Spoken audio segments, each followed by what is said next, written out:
Say these 4 words before every meal, the Jewish practice that draws abundance to your table. There is a moment that happens at every table, a moment so brief, so ordinary, that most people pass through it without a second thought. The food is placed, the chair is pulled in, someone reaches for a fork, and in that half-second of transition between hunger and eating, between wanting and receiving, a gate either opens or it stays closed. I have watched this moment for over 30 years, and I can tell you with complete certainty, most households in the world are eating through a closed gate. They are receiving the meal, but missing the abundance that was attached to it. My name is Rabbi Naomi, and I have spent 3 decades studying the financial and spiritual texts of our tradition, texts passed from teacher to student, from generation to generation, for thousands of years. I was raised in a home where certain practices were never explained, only observed. My grandmother kept them. Her mother kept them before her. And when I was old enough to study the sources behind what I had watched my whole childhood, I understood for the first time why certain families seem to live under a different sky than everyone else.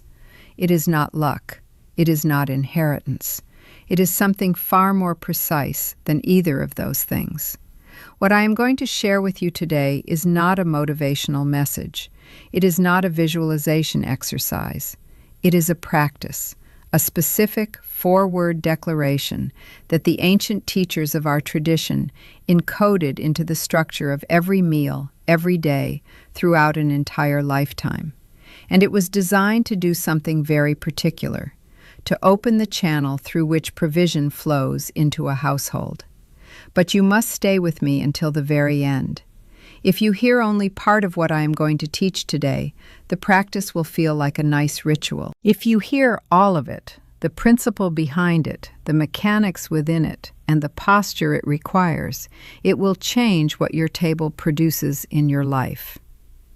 Before we go further, I want you to type the words, "My table is blessed," in the comments right now. Do it before we move on. In our tradition, there is a concept called Kiddush, the sanctification of a moment through speech.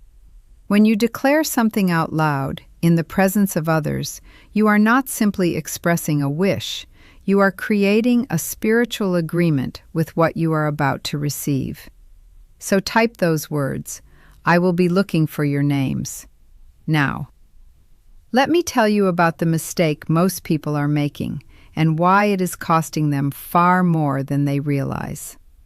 For years, the financial advice in the mainstream world has circled around the same handful of ideas. Track your expenses. Save a percentage of every paycheck. Find a side income. Cut unnecessary spending. Invest early. These are not wrong ideas. I am not dismissing them. But I have sat across from people who have done all of those things, faithfully, consistently, and they will tell you that something still feels stuck. Something still feels like it is not quite arriving. The numbers may improve slightly, but the sensation of abundance, the feeling of genuine overflow in their household, never comes. And that is because every single one of those approaches is operating at the same layer of reality, the physical layer, the layer of the shadow. Here is what I want you to understand, because this is the principle that changes everything. The physical world is the shadow of a spiritual cause. What you see in your bank account is not the origin of your financial story. It is the projection of it. And you cannot fix a shadow by touching the shadow. You have to go to the source of the light. Think of it this way. Imagine a household where water is needed, and there is a pipe that runs through the wall. The pipe is cracked. Water either leaks out or does not flow properly. Now, you could carry buckets of water in every day. You could work harder to fill those buckets. You could save some water, pour some water, track how much water you are losing. But until someone goes to the pipe, until someone addresses the source and the vessel itself, the problem does not change. It just gets more exhausting to manage. Our ancient teachers understood this thousands of years before any modern financial system existed. The Talmud speaks at length about the spiritual mechanics of sustenance. The Hebrew word for it is parnassah, livelihood, provision. And the sages were very clear. Parnassah does not flow automatically. It flows through specific spiritual channels. Those channels can be open or they can be obstructed. And certain practices, performed with precision and intention, are the mechanisms by which a household keeps those channels clear. This is what I am going to teach you today. Let me show you how I first came to understand this and exactly what changed when I applied it. I was 34 years old. It was a Thursday evening in late autumn. I remember the smell of onions frying in the kitchen, the particular gray light coming through the window before Shabbat. I had been teaching for about 8 years at that point, and I understood the theory of what I am about to share. I had read the sources. I had studied the commentary. But theory and practice are not the same thing, and I had not been consistent with this particular practice in my own home. I had other commitments, other priorities. I told myself I was too busy, that the intention was there even if the practice was not. This is a mistake I see constantly, and I want to name it directly because it is a form of spiritual carelessness that costs people dearly. The intention without the practice is like planning a journey you never take. What changed that particular evening was a conversation with my teacher, an older woman, a scholar who had studied in Jerusalem for 22 years before moving to our community. She asked me one question. She said, "Do you acknowledge what you are receiving before you receive it, or after?"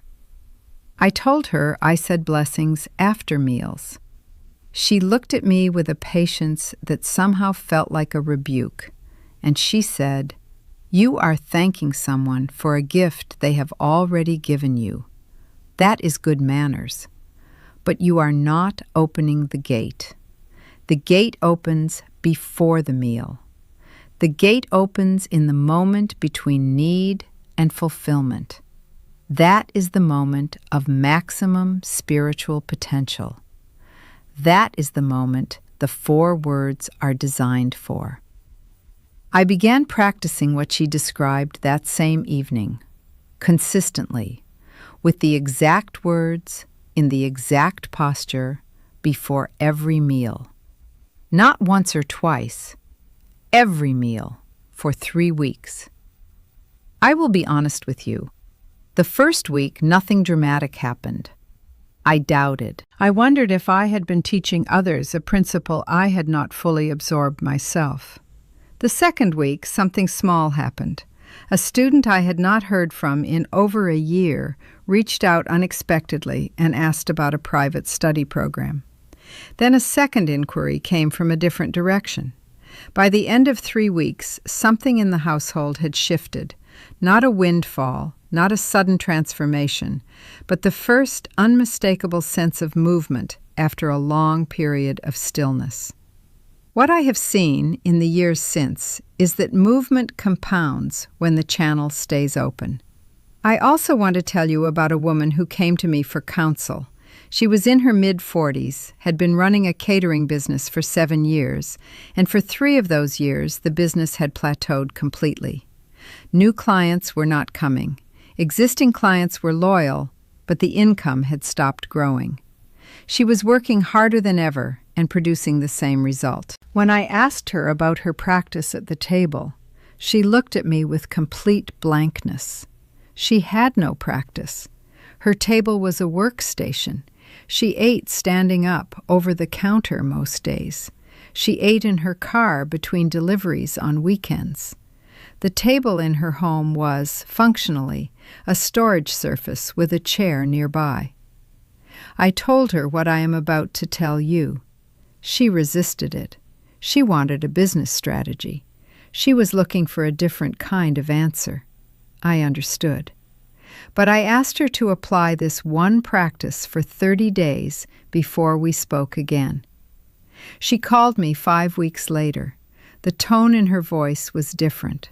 She told me that within the first 2 weeks, she had received an inquiry from a corporate client, a type of client she had been trying to reach for years with no success.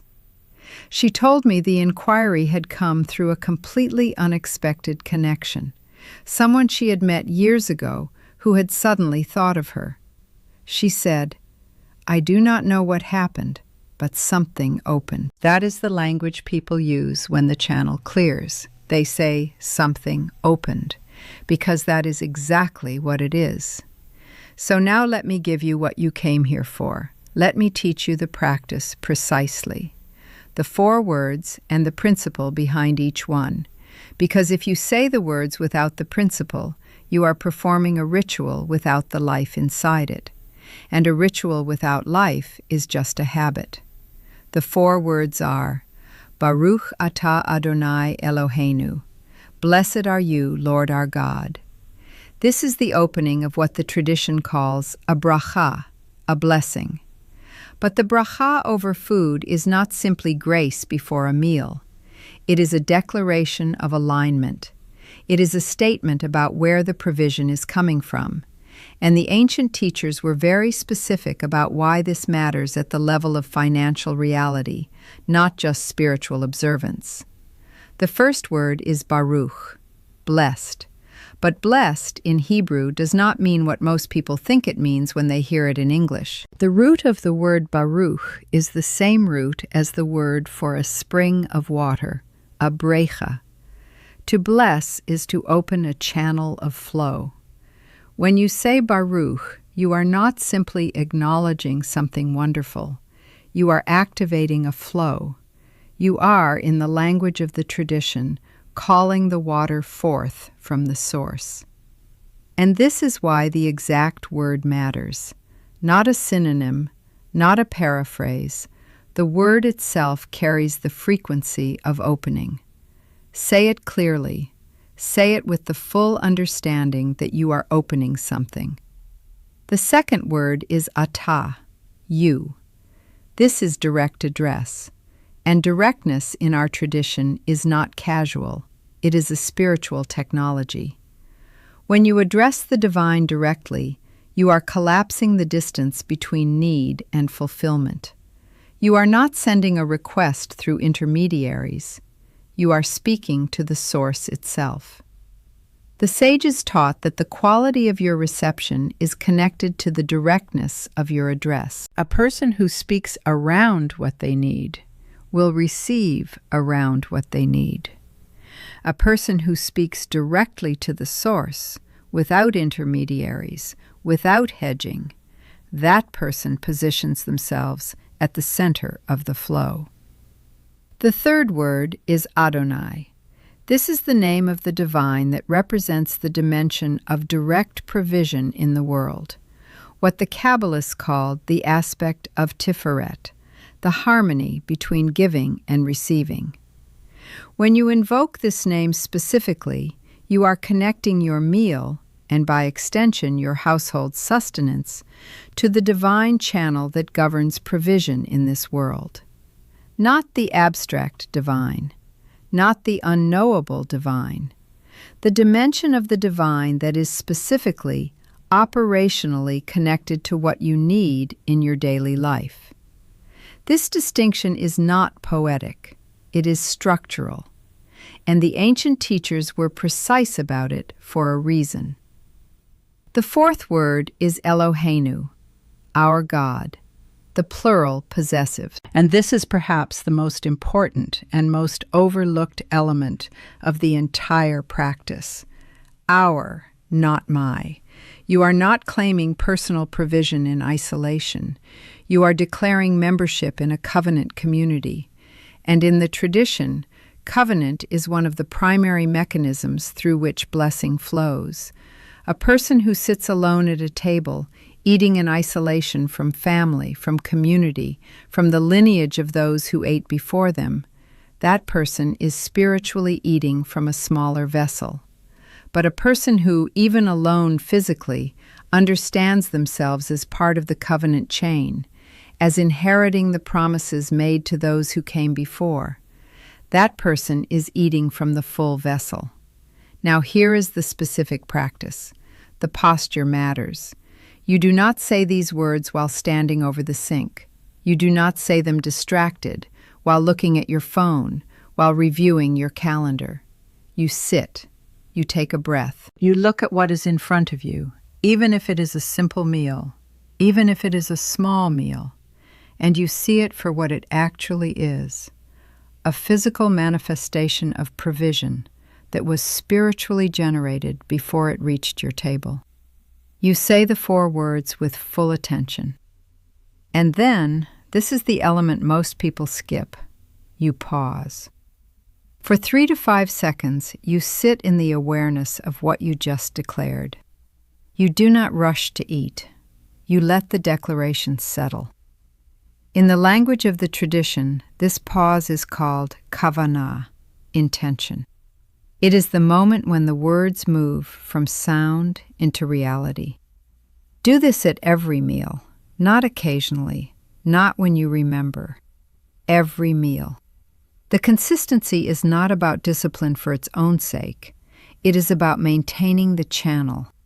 A channel that is opened and then forgotten will gradually obstruct again. The practice is both the key and the maintenance of the lock.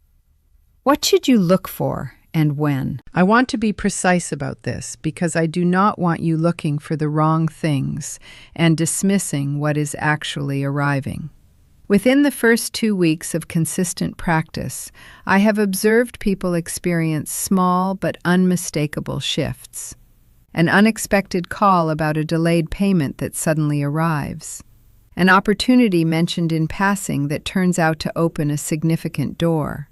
A creative solution to a financial problem that had felt immovable.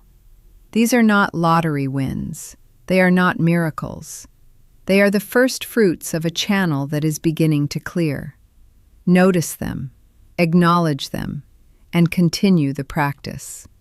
What you are building toward, over 30, 60, 90 days of consistency, is a household that is spiritually calibrated to receive. The tradition speaks of this as having a table that is an altar. An altar is not a storage surface. An altar is a designated point of connection between the physical and the spiritual. When you treat your table as an altar, even through something as simple and precise as these 4 words, with full intention at every meal, you are redesigning the spiritual architecture of your household. And I have seen what that redesign produces in people's lives. What tends to follow is not a single windfall, but a sustained shift. The financial environment of the household begins to feel more porous to opportunity. Things that were sealed seem to open. Things that were stagnant begin to move. Now, I want to be honest with you about something. What I have shared today is one practice, and it is a real practice with real depth behind it. If you apply it with consistency and full intention, you will feel the shift. But one practice on its own is a single brick, and a single brick does not make a house. Inside my complete course, The Abundance Table, I go through the full architecture of what the ancient teachers called Shulchan Aruch, the prepared table. This includes the specific time of day that governs each type of declaration, the second practice that determines what you speak aloud during the meal, the physical arrangement of the table that either amplifies or diminishes what the blessings are designed to produce, and the one behavior at the table that almost every household in the modern world performs, that functionally seals the channel regardless of whatever else they are doing right. This is not a collection of tips. It is the complete map. The link to everything you need is in the description below. If you are serious, not curious, but serious, about making a permanent shift in the spiritual frequency of your household's financial life, I want to meet you there. Now let me tell you what to expect in the next 48 hours, because this is where most people make a mistake that undoes everything. After you begin this practice, the first signs will be quiet. The spiritual realm does not open with a dramatic announcement. It opens with a whisper. You might notice that a small amount of unexpected money appears, a refund you had forgotten about, a discount you did not expect. You might receive an unusual message from someone you have not heard from in months. You might find, sitting at your table with full intention, that you feel something you have not felt in a long time, a sense of enough. Not wealth, not abundance yet, but enough. That feeling is significant. Do not dismiss it. It is the first signal that the channel is responding. But here is what I need to prepare you for, because what I am about to describe will happen to some of you, and if you are not ready for it, you will misinterpret it completely. After you begin this practice, sometimes within the very first week, a test will arrive. A bill will come that feels larger than expected. A deal or opportunity you were counting on will fall through. Something in your financial environment will tighten, right at the moment when it should, by all logic, be beginning to loosen. This is not evidence that the practice has failed. This is the test of the vessel. The spiritual mechanics are asking you a very specific question. Do you trust what you declared at the table, or do you trust the panic? Because the panic will tell you to stop. The panic will tell you that it is not working, that this was foolish, that you should abandon the practice and go back to handling things on the physical level alone. Do not listen to that voice. That voice has kept you exactly where you are.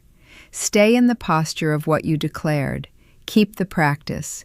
Keep saying the 4 words with full intention at every meal. The test is not the end of the opening. It is the deepening of it. What you receive today is not a small thing. The practice of the bracha before meals is one of the oldest continuous financial technologies in human history, preserved across centuries of exile, economic persecution, and every form of external pressure imaginable. The Jewish communities who maintained this practice through the harshest conditions in recorded history did not maintain it because it was comforting. They maintained it because it worked, and it is available to you beginning at your very next meal. Tell me in the comments, what surprised you most from today's teaching? I read every comment. I respond when I can. And I am genuinely looking for the names of the people who are going to take what I shared today and put it into action at their table tonight. Next week, I am going to reveal a teaching on the one object that every prosperous Jewish household in history has kept near the entrance, and what it does to the financial energy that enters and leaves a home. If you are not already subscribed with the notification bell turned on, you need to do that right now.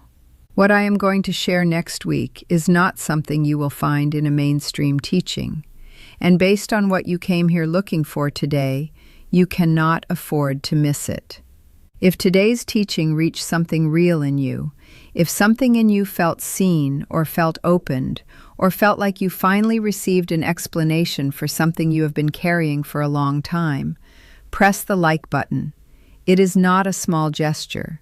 When you signal to this platform that this wisdom matters, it places this teaching in front of someone else who is quietly sitting at their table, looking for exactly what you just found.